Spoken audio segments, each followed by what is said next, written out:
Hey everyone, what's going on? So yesterday during the live stream, someone asked me to do a video about my thoughts on My Hero Academia Chapter 304. And I figure with the new chapter coming out on Sunday and a new chapter of Vigilantes coming out this week as well, I'd make a chapter analysis and talk a little bit more about 304 and, what's to come in Chapter 305. So if you aren't caught up on My Hero Academia, be sure to read the most recent chapter for free on Viz right now and then head on back. Also, if you want to help keep the lights on here at the bar, subscribe to the channel, and when you hit the notification bell, be sure to change your notifications from personal to all. That way you never miss a premiere. But other than that, let's head inside and go grab ourselves a drink.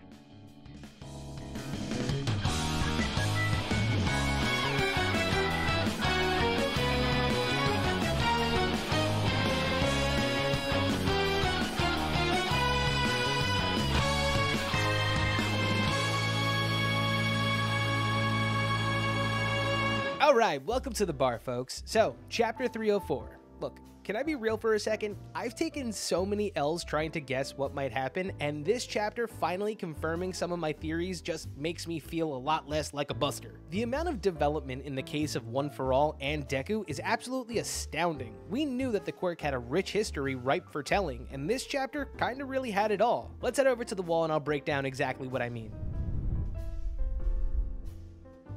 Alright, so first of all, I'll take the credit for Deku's coma being induced by One For All wanting to have a conversation now. But, the whole royalty roundtable thing they got going on here, I absolutely love it. Oh, also, the second and third users with their back to Deku, if that's not a metaphor for them not accepting him as successor, I don't know what is. Deku constantly abusing himself could be the reason why they don't like him, or the fact that he's just way too reckless. To me, I see the story illustrating that the second and third users of One For All have game-changing quirks. And in order to prove himself worthy, Deku will have to go through an immense hardship, or have to emotionally prove himself that he's worthy of One For All. That's something that I'm seriously looking forward to.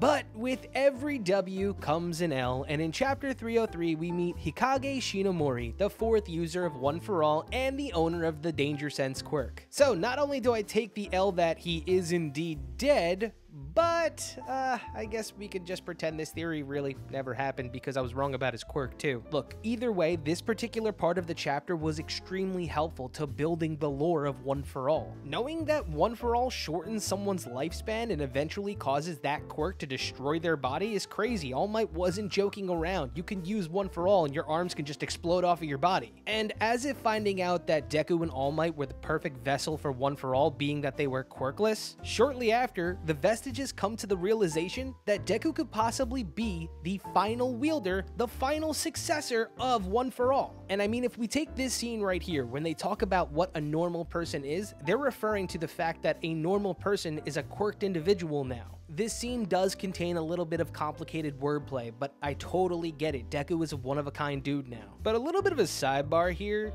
I kinda get that the movies are canon, but wouldn't technically Bakugo's lifespan be dramatically shortened because of his temporary usage of One For All? This is kinda why I don't like the movies being canon, to be quite honest. But I'm sure there's just a way to finagle out of that entire situation by retconning the moment. Either way, I think it's a pretty wild decision to have Deku be the last successor. During my previous livestream, I spoke about if My Hero Academia ends, just don't expect it to go away outright. Because even manga that we as readers have decided ended prematurely, like Demon Slayer, has had success after its ending. Manga-wise, we got a Rengoku backstory, and the Infinity Train movie is the highest grossing movie of all time in Japan, beating Spirited Away, so take that as you will. But back to the breakdown, because the next part of the chapter that I really want to dwell and talk about is the part that's devoted to All Might. The fact that his living body still has ties to the one inside of One For All is so cool. I mean, everything that he sees and touches immediately gets relayed back to the rest of them inside of One For All. Also, him becoming like this control experiment for One For All, it's such a good move by Nana when you think about it now. I really need an All Might side arc where we find out how he quote-unquote wins One For All. 40 years of rocking with One For All means that he got One For All around the same time that Deku did if he's like 54 or 55. And when we find out that this guy died at the age of 40 from old age because his quirk literally split his head in half, Shinomori's past was pretty messed up if you ask me. And to be quite honest, hearing this backstory really kind of makes me fear for All Might's future in My Hero Academia. I mean, I'm happy to see that All Might is still alive, but more and more Deku becomes self-reliant, and there's gonna have to be that moment moment when we have to say goodbye to All Might. And then afterwards, you know, he'll appear as a full-on Force Ghost inside of One For All to help Deku fire off his first United States of Smash. But it's a bittersweet feeling to think of All Might's purpose being fulfilled and dying a hero's death. But after this arc, Deku's gonna be on a whole new level. He's gonna be coming out of this coma determined with purpose. I mean, I'd go as far as to thinking that schooling might take a backseat inside of his mind for a little bit. Right now, the current climate of the story has so much chaos inside of it that it's about to become a proving ground for Deku to take over as the greatest hero ever. And I know, saying this does mean a lot because the kid is only 16 turning 17, but Mirio, who's more or less around the same age, just saved a remarkable amount of people, and if the Billboard rankings exist after this whole debacle, it's a chance that Lumillion will be on the billboard. And I can't believe the end of chapter 304 had Nana look Deku right in the face and straight up ask him if he was gonna have the balls to kill her grandson. I mean, that's the cliffhanger they leave us off with, and to be honest, a super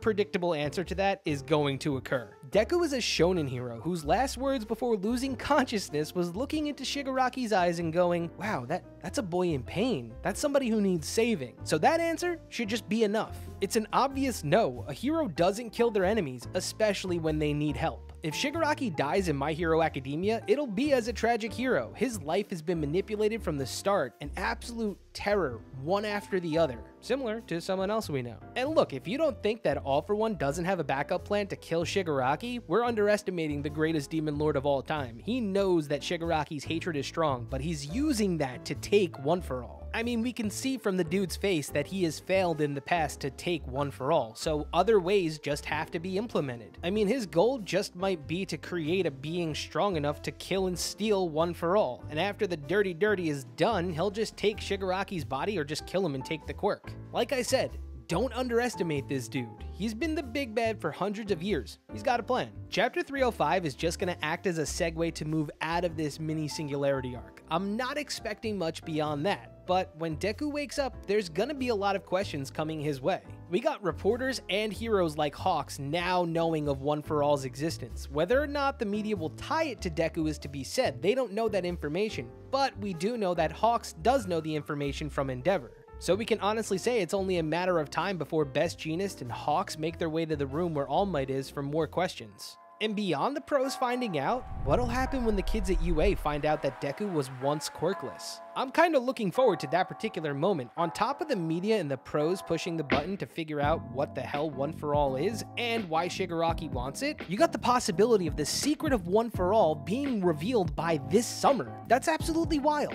But honestly, I'm more excited about what's going to happen in 306 rather than 305, because at the rate that this situation is going, it is escalating very quickly. And I'm going to end this video with one final thought. With all the One For All drama occurring and then finally being wrapped up before Deku wakes up, maybe this incident will result in the reveal of Deku's father. And I'm looking for that dude to be one hell of a pissed off dude. All Might and UA have almost gotten his kid killed like 5 times in less than a year. It's fucking ridiculous. So he's definitely gonna have some pretty strong words for the teachers and All Might. But yeah, if you enjoyed today's chapter analysis and you want to see more My Hero Academia videos, be sure to hit that like button. And subscribe to the channel for more content. My Hero Academia Season 5 is just around the corner, so I'll be putting out weekly reviews of those as well because it's the first time I get to rewatch the events that I read about like, what, 2 years ago? But for now, I'll catch you guys later. Wear a mask, get vaccinated, and wash your hands. Cheers.